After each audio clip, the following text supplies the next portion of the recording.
السلام علیکم خواتین و حضرات۔ آج ہم آپ کے لیے میر تقی میر کی جو غزل لے کر آئے ہیں اس کا پہلا شعر ہے: راہ دور عشق میں روتا ہے کیا، آگے آگے دیکھیے ہوتا ہے کیا۔ آپ نے یہ شعر کئی مرتبہ سنا ہوگا، لیکن اس کا جو پہلا مصرع ہے وہ اس طرح مشہور ہے، یعنی ابتدائے عشق ہے روتا ہے کیا۔ لیکن درست وہی ہے جو ہم آپ کو بتلا رہے ہیں۔ آگے آگے اور راہ دور میں جو مناسبت ہے وہ ابتدائے عشق اور آگے آگے میں نہیں ہے۔ شعر میں ایک تھوڑا سا ابہام ہے، یعنی ایمبیگوٹی ہے۔ اب اس میں مخاطب کس کو کر رہے ہیں پہلے یہ دیکھنا ہے۔ اپنے آپ سے گفتگو کر رہے ہیں، یا کسی اور شخص سے بات کر رہے ہیں، یا جس شخص کے بارے میں بات ہو رہی ہے وہ موجود نہیں ہے اور دوسرے لوگ اس کے حال پر کوئی تبصرہ کر رہے ہیں۔ اس بات کی طرف بھی اشارہ ہے کہ آگے چل کر رونے کو بھی نہیں ملے گا۔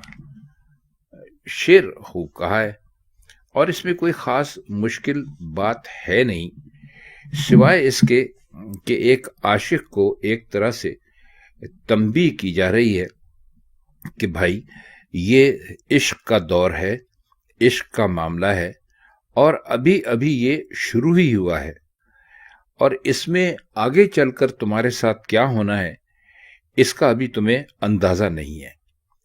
تو یہ بات کوئی ایسا آدمی ہی کہہ سکتا ہے جو کہ خود اس راستے کا مسافر ہو یا ان منزلوں سے گزر چکا ہو۔ عشق اور محبت یہ سب راستے بڑی مشکل راستے ہیں، جیسا کہ آپ سب جانتے ہیں۔ تو ایسا لگتا ہے کہ شعر کہنے والا ان لوگوں کو جو اس کے خیال کے مطابق ابھی ابھی عشق اور محبت کے راستے پر چلے ہیں، ان کو بتا رہے ہیں کہ آپ اس راستے پر ابھی ابھی چلے ہیں اور آپ نے رونا شروع کر دیا ہے کہ بھائی یہ راستہ بہت مشکل ہے، بہت کٹھن ہے۔ تو فرماتے یہ ہیں کہ ابھی آپ نے دیکھا ہی کیا ہے، اب آگے دیکھیے گا کہ کیا ہوتا ہے۔ شعر نمبر 2 ہے: قافلے میں صبح کے ایک شور ہے، یعنی غافل ہم چلے سوتا ہے کیا۔ غافل کا مطلب ہوتا ہے جو غفلت میں پڑا ہوا ہو، یعنی ہر چیز کی طرف سے لاپرواہ ہو۔ دو طرح کی غفلت ہو سکتی ہے۔ ایک تو غفلت یہ ہوتی ہے کہ کسی چیز کا علم ہوتے ہوئے بھی اس کی طرف سے لاپرواہی برتی جائے، اور ایک غفلت یہ ہو سکتی ہے کہ کسی چیز کے بارے میں علم ہی نہیں ہے، پتہ ہی نہیں ہے۔ اب اس شعر میں میر صاحب نے صبح کے جو قافلہ ہے اس کی بہت زیادہ وضاحت نہیں کی ہے، تو اس سے شعر زیادہ خوبصورت ہو گیا۔ اب قافلے میں کیا ہوتا ہے کہ جب قافلہ چلتا ہے تو اس میں بہت سارے، انگریزی میں کہہ دیجئے تو ایکٹیویٹیز ہوتی ہیں، یعنی بہت ساری عمومی طور پر، ایک اردو میں اگر اچھی اردو میں کہیں گے اب اس کو ہمہ ہمی کہتے ہیں ویسے، یعنی اس کے اندر شور ہوتا ہے کہ بھائی تم اپنا سامان اٹھا لو اور اس جانور کو چلا دو، اور اس جانور کے گلے کی گھنٹی نہیں بج رہی ہے، اور کیا دوپہر کے کھانے کا بندوبست کیا، اور ہم کہاں رکیں گے وغیرہ۔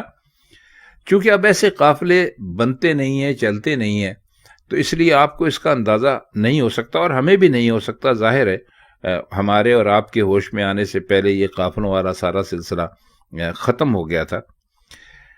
اب اس میں فرماتے یہ ہیں کہ لوگ پکار پکار کے کہتے ہیں کہ بھائی ہم چلے، یعنی ہم چلے اور تم پڑے سوتے رہو، یعنی جس صبح قافلہ روانگی کے لیے تیار تھا تو جس سے مخاطب ہیں وہ سوتا رہ گیا۔ اب قافلے کے ساتھ چلنے کے لیے تو نیند سے جاگنا بہت ضروری ہوتا ہے، لیکن کوئی ایسا تھا جو کہ نہ اٹھ سکا اور وہ سوتا رہ گیا۔ یہ تو اس شعر کے عمومی معنی ہیں جو کہ آپ اس کو یعنی قافلے اور دنیا کی ایک مثال دے کر میر صاحب نے بتایا ہے۔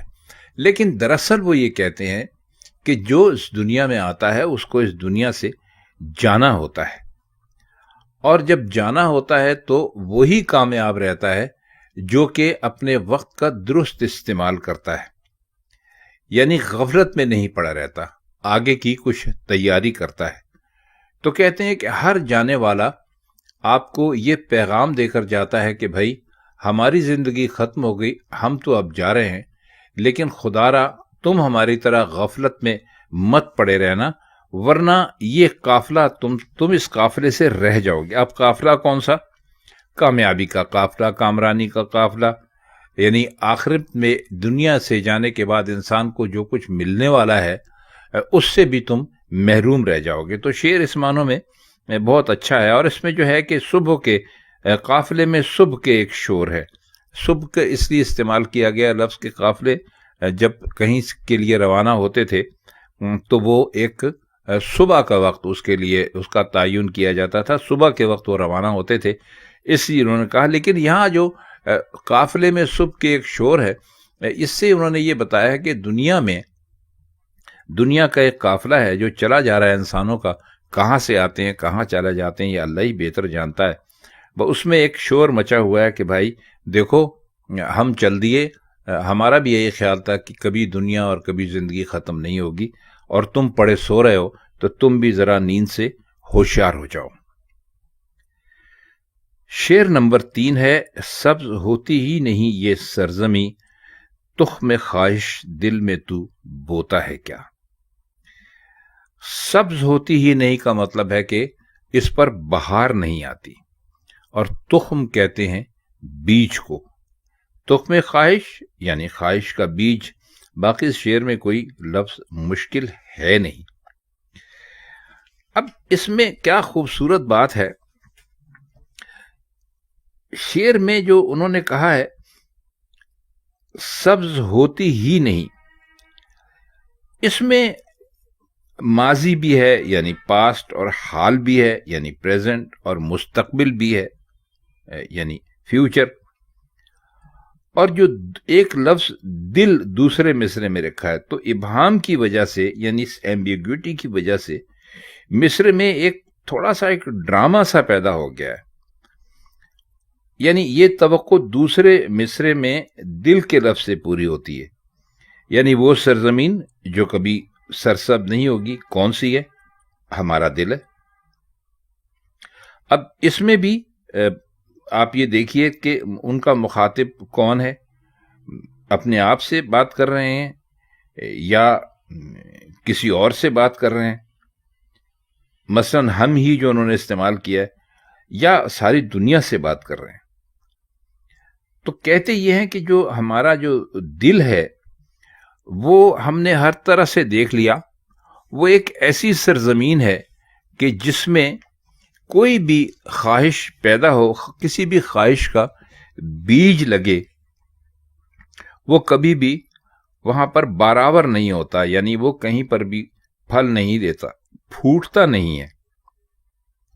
تو اس سے وہ کہنا کیا چاہ رہے ہیں؟ کہنا یہ چاہ رہے ہیں، اگر آپ اس کو بہت ہی مختصر سا سمجھنے کی کوشش کریں، کہ ہمارے دل کی کوئی آرزو کبھی پوری نہیں ہوئی، تو وہ اپنے تجربے سے، یعنی جو انہوں نے کہا ہے، جو تو کا لفظ استعمال کیا ہے، تو تو خود سے بھی مخاطب ہو کر کہہ سکتے ہیں یا کسی دوسرے سے بھی کہہ سکتے ہیں، لیکن ان کے کہنے کا مقصد اس شعر میں صرف یہی ہے کہ یہ جو ہمارے دل کی سرزمین ہے، اس میں ہم کسی بھی خواہش کا بیج ڈال دیں وہ ہرا نہیں ہو سکتا۔ اس کی وجہ یہ ہے کہ ہمارے دل کی کوئی خواہش کبھی پوری ہو ہی نہیں سکتی۔ تو ایک خواہش پوری نہ ہونے کو، ارمان باقی رہ جانے کو، حسرت باقی رہ جانے کو، انہوں نے یہ ایک بیج سے اس خواہش کو یعنی متشابہ کیا ہے، بیج سے ایک مثال دی ہے کہ ہمارے دل میں خواہشات کے جو بیج لگتے ہیں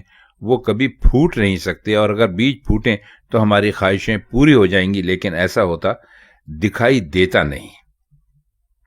آخری شعر ہے اس انتخاب کا، یہ نشان عشق ہے جاتے نہیں، داغ چھاتی کے ابس دھوتا ہے کیا۔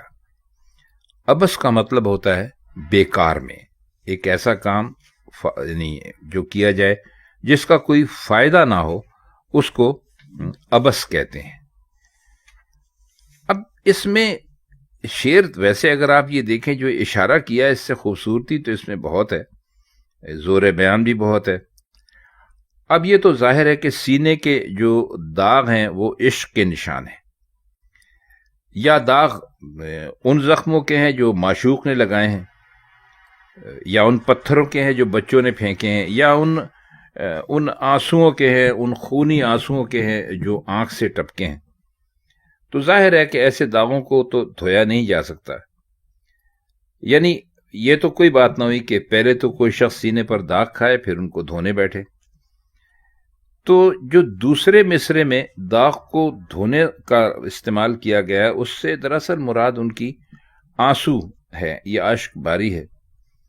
اور شعر میں کہتے ہیں کہ آنسو مسلسل سینے پر بہہ رہے ہیں، اور کہنے والا ان آنسوؤں کے بہنے کو، جو ظاہر ہے کہ غم کی علامت ہیں، داغوں کو دھونے کی یعنی کوشش سے تعبیر کر رہا ہے، یعنی غم کو دھونے کی کوشش کہتا ہے۔ اب عجیب بات یہ ہے کہ غم کو دھونے کی کوشش تو کرتا ہے، لیکن جو عمل غم کی انتہا ہے اس کو غم سے نجات پانے کی کوشش سے تعبیر کرتا ہے۔ تو یہ شعر اس معنی میں تو کوئی ویسا خاص ہے نہیں جس میں کے اندر کوئی فلسفہ آپ کو دے، صرف لفظوں سے وہ کھیلے ہیں، لیکن اس شعر میں جو بلاغت ہے اس کا جواب نہیں ہے، وہ بہت ہی اعلیٰ قسم کی ہے۔ اب اس سے ان کا، اگر آپ اس کو دوسرے معنوں میں لینے کی کوشش کیجئے، یعنی اس شعر سے ہٹ کر اگر آپ اس کا کوئی نصیحت والا پہلو ڈھونڈتے ہیں، تو فرماتے وہ یہ ہیں کہ جب آپ عشق کر بیٹھتے ہیں تو ظاہر ہے کہ آپ عشق میں بہت زیادہ تکلیفوں سے گزرتے ہیں، پریشانیوں سے گزرتے ہیں، اور آپ کے سینے پر عشق کا داغ لگ جاتا ہے۔ تو کہتے ہیں کہ آپ اگر عشق کرنا چھوڑ بھی دیں تب بھی یہ داغ انسان کی چھاتی سے نہیں جاتا، یعنی انسان اپنی محبت میں اٹھائے ہوئے صدموں کو کبھی بھولتا نہیں ہے۔ تو خواتین حضرات، یہ میر تقی میر کی غزل سے انتخاب تھا جو ہم نے آپ کی خدمت میں پیش کیا۔ آپ سے پھر کبھی کسی اور محفل میں ملاقات ہوگی، تب تک کے لیے خدا حافظ۔